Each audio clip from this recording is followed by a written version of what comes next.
Hello there. Today I'd like to talk about the foot positioning when you're using a katana or any two-handed blade. Now the first thing I like to mention is that you have to pretend that there is a triangle in front of you. Your foot will be on the back two corners of the triangle, whereas the front part of the triangle is where you are aiming at. Now the triangle can expand or it can be smaller, depending upon the force that you're needing and the cut. For example, this cut here is very soft and there's not a lot of power to it.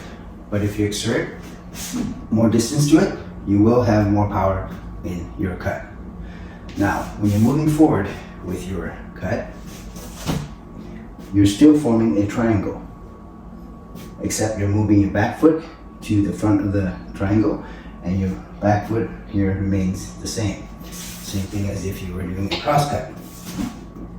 You're still also creating that triangle. Now, your opponent, if you're moving sideways, should be here in front of you. So if I'm moving sideways, there's still a triangle here, and I am cutting here towards my opponent. Same way if I am going to the other side. My foot is forming a bigger triangle. My opponent is here. So as you practice, learn to imagine the triangle.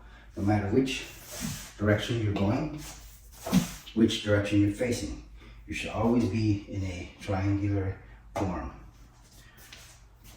Also, when moving position from left to right, don't cross your foot like this and try to cut, because it's gonna get you off balance if someone pushes you or somehow you end up close to that person. When you're moving left to right, step out left, step out right like this.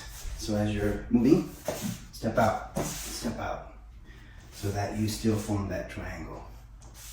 Now when you're moving forward and backwards, you also want to make sure that you form that triangular position.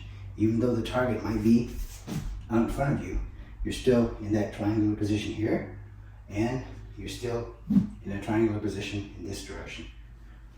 So as you move forward, you do not want to cross your legs.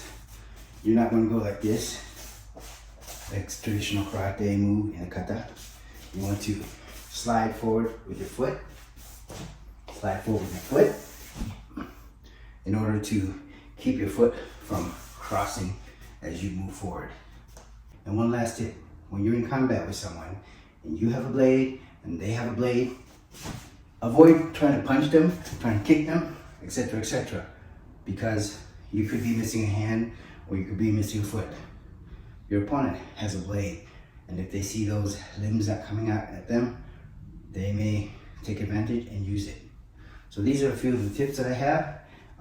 Practice when you can, and stay safe out there. Thank you.